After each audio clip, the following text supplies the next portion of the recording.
25/8 is in the business of time. We help leaders of small and medium-sized businesses work smarter, not harder, so they feel like they have an extra hour in the day and day in the week. Go from don't know what I don't know to I can't miss this show, as we talk proven strategies, practical tips and insider insights from a diverse range of industry leaders.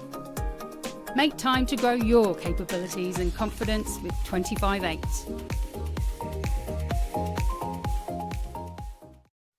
Okay, so this is part 2 of my interview with Suji, mainly because there was so much that I wanted to ask her. I invited Suji back again, and gratefully she accepted. And so this is part 2, which is why we're wearing different clothes. But just to recap, we've heard an amazing story about a passion that grew from being a home-based business now to tackling the Indian market. And what an incredible story. Both Suji and her husband Jiva are entrepreneurs, moving from doctors and taking that into the future, into the MedTech industry as well. I'm going to start by getting Suji to talk to us about what the future holds for the business or businesses, maybe a little bit about the MedTech side of things too, but then also what's the future for you as well. Thanks for having me back, Sam. And I love chatting to you first time. So, Pleasure. of course, naturally, I came back for more. Yes. So, moving on, like now we've been in business in December this year. It will be 10 years in business. We've obviously had Light and Glow, Brand Scent. And I think every 4 or 5 years we get this sort of entrepreneurial itch and we go, all right, what can we do different? How do we niche down and do something exciting? And for me, that was 2 parts. I've stepped into, I guess, that teaching side of thing, but also we wanted to come a full circle in terms of going with where the world's going, tech. I mean, everything is so tech driven. AI has become the absolute buzzword. If you're not using it, you're going to be left behind. So we thought, we know quite a bit about medicine. We know quite a bit about scent. Well, let's tackle the world of tech and let's bring it a whole circle. And that's really where 2025, 26 is leading us. So can't say too much, but we are doing some research with universities, really understanding, conceptualizing with tech schools as well to create something that is a bit novel in the world of tech, MedTech one part, and also in, I don't know if I'm saying too much, Juba might kill me, but in gamification. So that's the 2 parts. So we're really going down to the major part of why we've grown is understanding our market, researching our market, and educating ourselves with enough information so that we don't go in blind. Not that Light and Glow and Brand Scent are taking a backseat. Absolutely not. We've got some really capable people within the team that are going to be running things there. Light and Glow is going global. India is an opportunity, but I think since we last spoke, there's obviously economic things and political things have just come into play. As a business, you've got to be nimble. We're gearing our plans towards Singapore, which was always in the cards, maybe earlier than India, to be honest, to navigate where we are at the moment. I think I'm exercising exactly what I said as a small business, being absolutely nimble, changing that trajectory to ensure there's safety and all of those things. Light and Glow is there and Brand Set is following suit. So there's some exciting things happening with both brands. We're making global partners. We're making headway in terms of awareness for those. But I think the MedTech side of things is very much Jiva's baby. So I think I pulled him out of his career, much to his dismay a few years ago. He loves medicine and he was a great doctor, but I think I needed his personality within the business. Not that he doesn't enjoy it, of course. We both love what we do, but this, I can see his eyes light up when he talks MedTech and really making a change in some people's lives. So the product that we're working on will absolutely change things for people. And taking this, it's aware of what we're doing at the moment. So exciting. Well, there was 2 things there that I want to unpack a little bit more, if that's okay. And I won't ask too many questions on the MedTech side of things, yeah. So you don't have to give anything away, but that's very exciting. I suppose the question and talking about the MedTech and development in there, and then also that agility to move if you need to. How do you do that? What is it that you practice yourselves to be able to be nimble or agile? I think The main part is being open to conversation. Sometimes when you focus on something particular, so had we focused on India and be very focused and that's where we were, I wouldn't have been open to the opportunity when I had been with the commissioner or people who are from Southeast Asia to engage in conversation and say, hey, what's happening out there? How is the market? I was happy to take on that information that I may use later on, is what I was thinking at the time.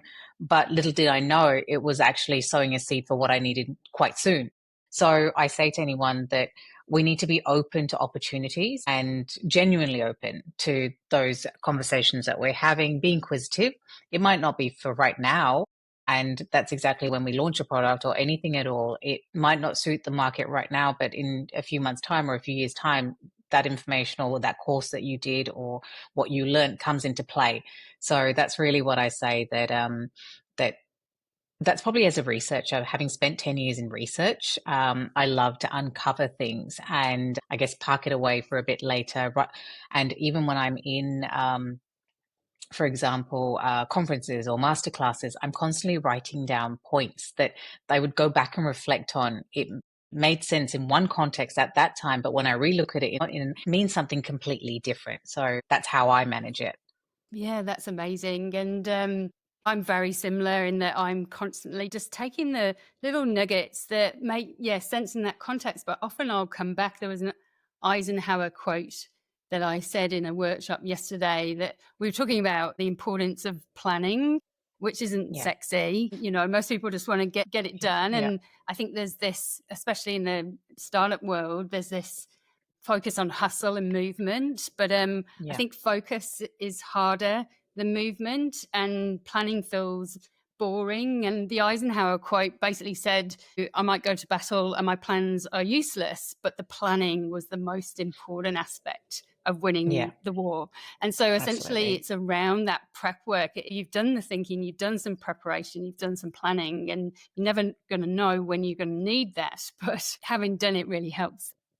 Absolutely. It's just getting the time again. But if it's a passion, which leads me to the second point, if it's something that you're really passionate about, then you're more likely to do it. It feels like you and Jiva have a sense of your own strengths and this real depth of understanding of what drives you.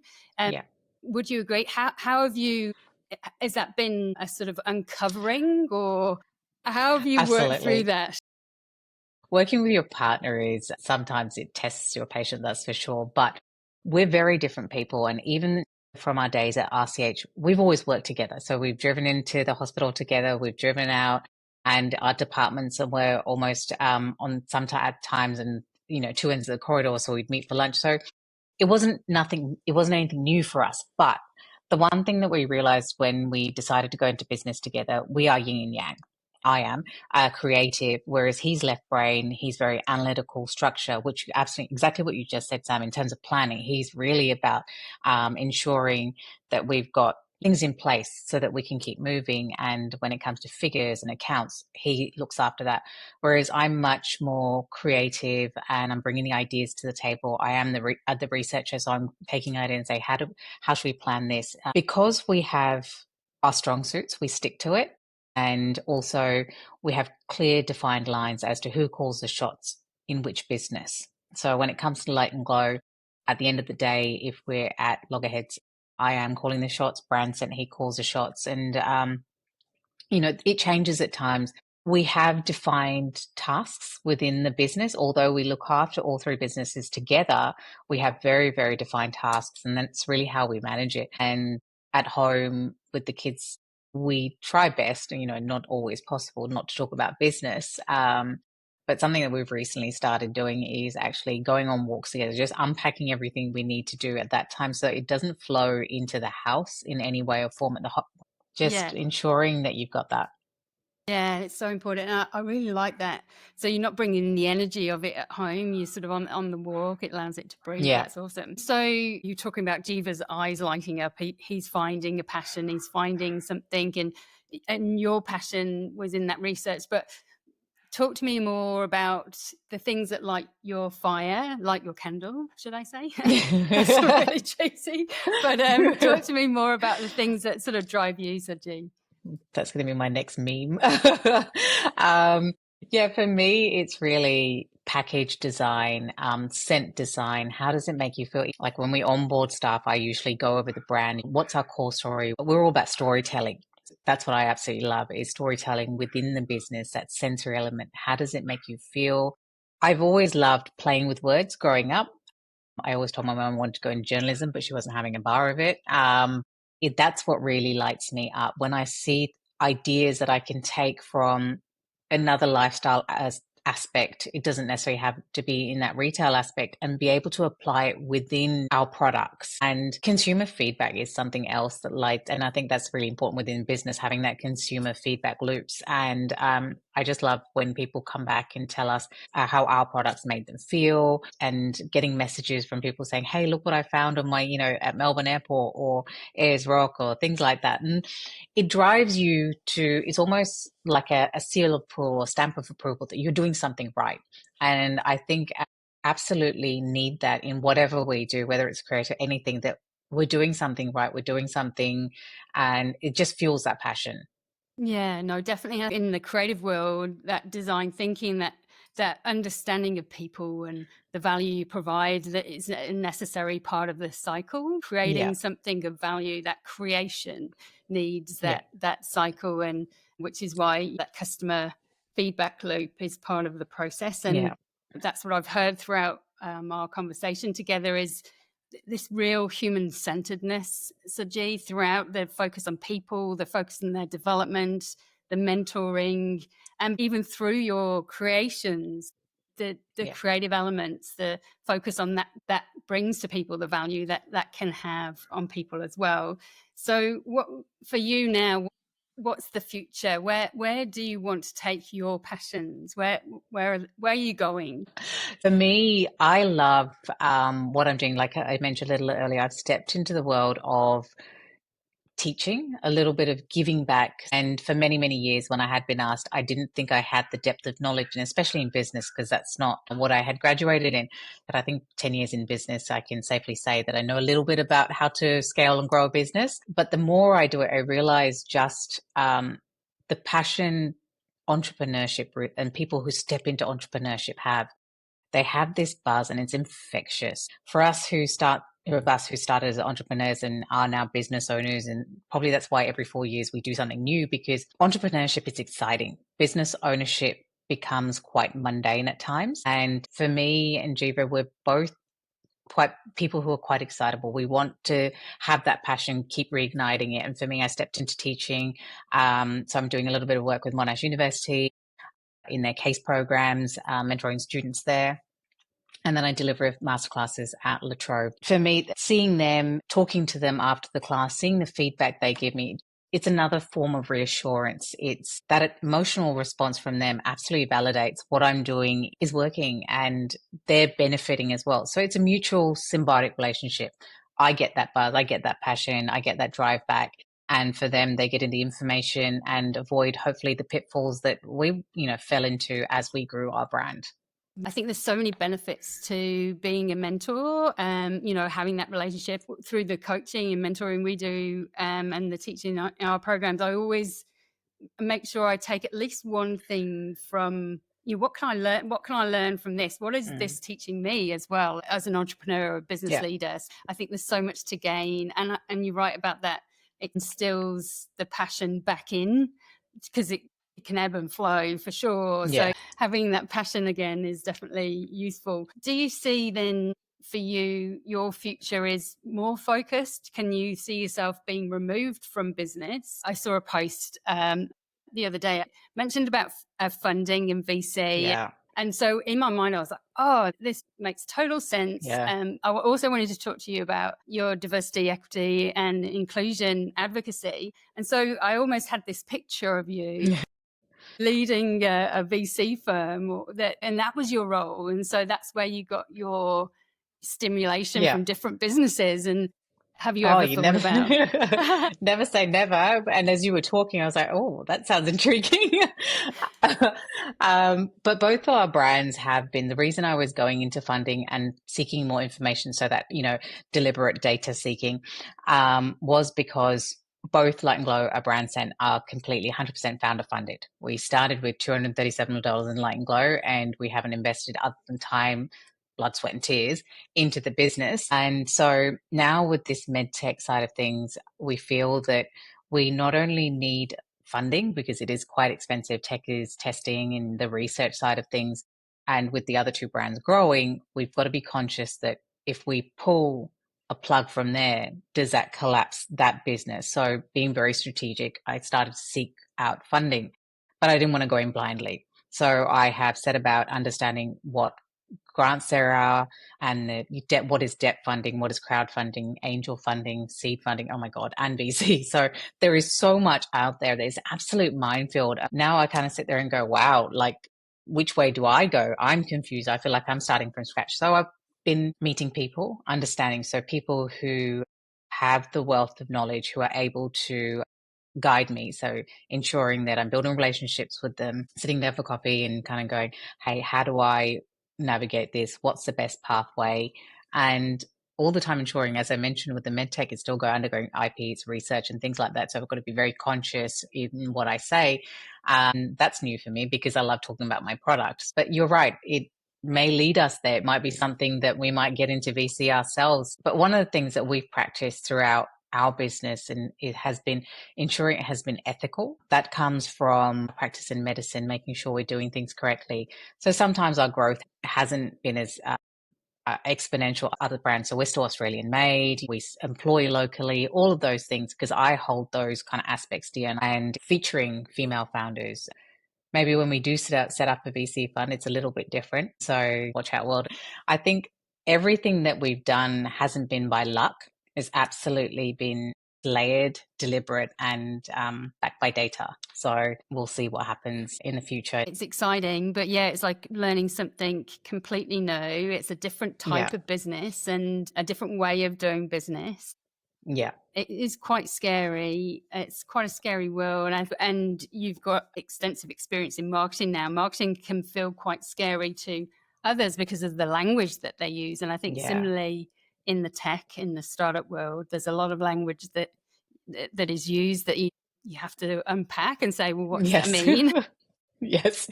And also I think there's probably a bit of a bias.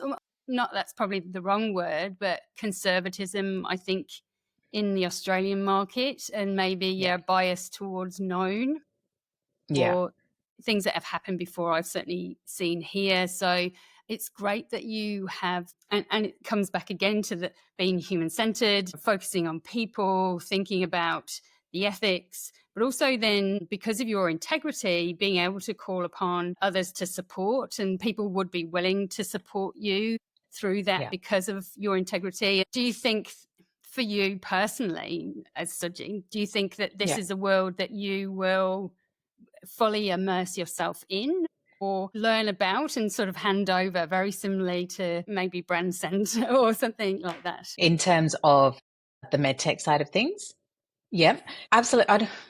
I don't know if we'd ever hand it off. And I guess it depends on just how many industries we can impact. And so because we're colliding two worlds that are so important to us, that business and sense side and medicine as a part, which has been ingrained since we were kids. But when I'm combining two passions here together, the medicine aspect and the business aspect, maybe this is where we were meant to go to. Sometimes I guess the world has a way of leading you to where you should end up. And maybe this is what it was always meant to happen. But I think you need to build, when you are building a business, whoever we are, we do need to see the end game. We need to build a business that we can out ourselves from.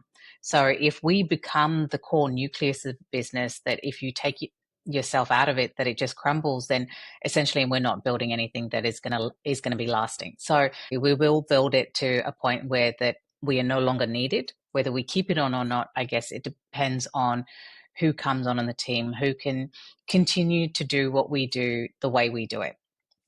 Whether that be our kids or whether that be someone else, we don't know. We'll see what happens. But I was introduced through Global Victoria through some of my advocacy work that I had done as part of the MBMC, which is the Multicultural Business Ministerial Council that I stepped into in 2020 as a woman of color in the West, which is extremely multicultural.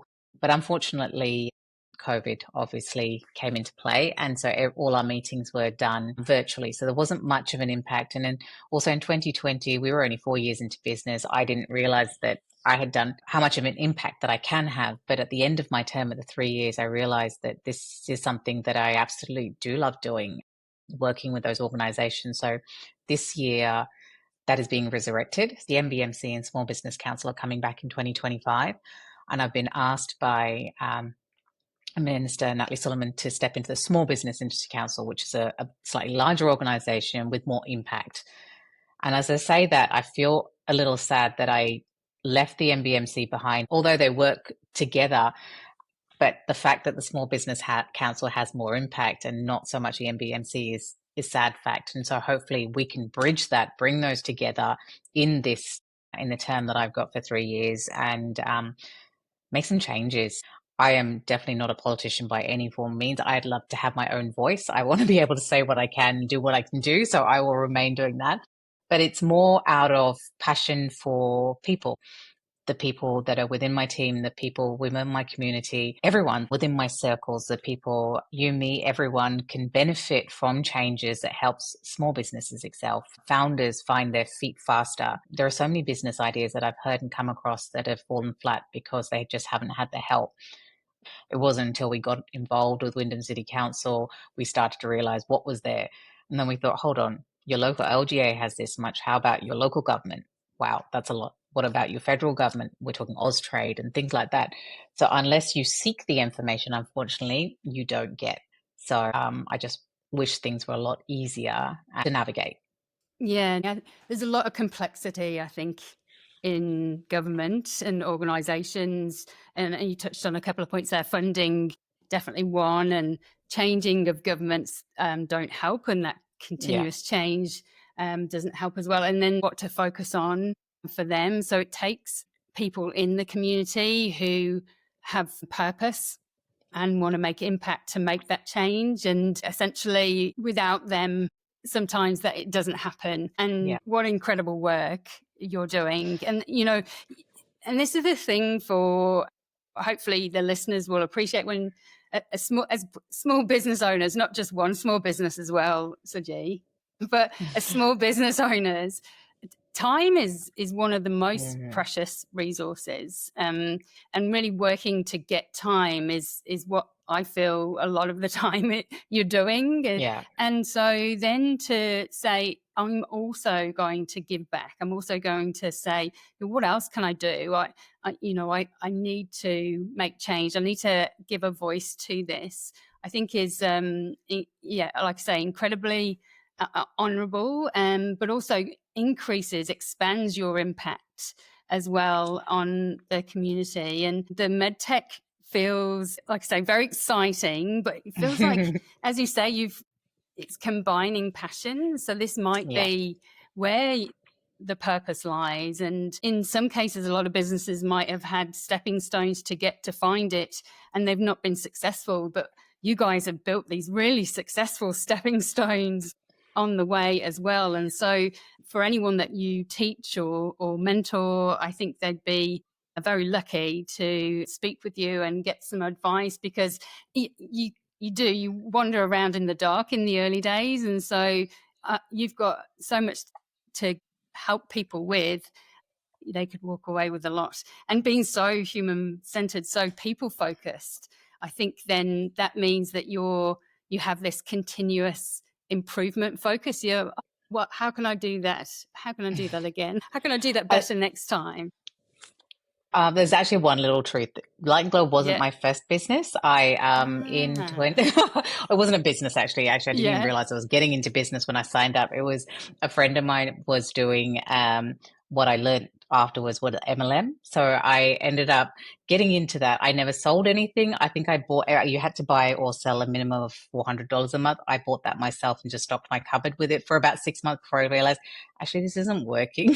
So that was my first step into business. Jiva just sat back and watched, and he was just laughing. And I was like, he's like, this isn't business. I was like, well, yeah. So when I signed up to it, I thought, oh my God, we're getting into business together. And little did I know that. And that's how little I knew when I got into it.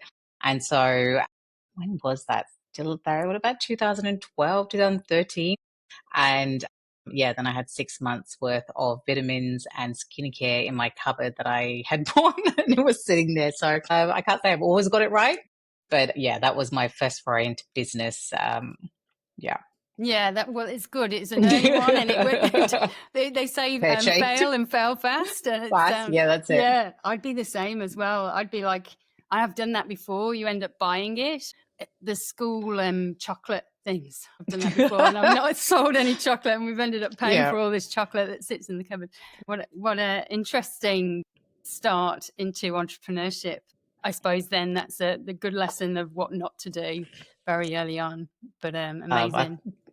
Absolutely. There was definitely no lessons as per se as that. But yeah, just I knew that when I got into our business, when we started business, foundation laying and understanding terms, understanding the one-on-one of business is important. And you mentioned time management. That has been crucial in juggling everything. 3 children, their sports and everything that they have, the businesses, the people, and then the social impact. But the social impact, to be honest, came around because of my research at the Royal Children's Hospital Murdoch. There are things that unfortunately I wish they still haven't changed from whom I talk to, and it had impacted me significantly.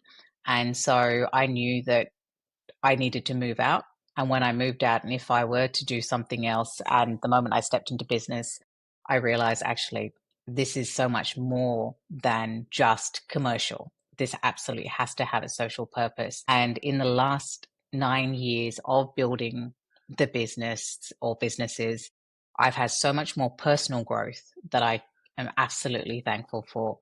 And that's why I do what I do when it comes to social purpose, because of what I went through previously, to be honest. That's why I'm so passionate about it. Like a lot of people can say, I don't have time. I think if you're passionate about something, you'll make time, you'll navigate time. I'm here now at home. It's now, 2:40 p.m. Once we finish up here, I'll pick up my kids, take them to soccer.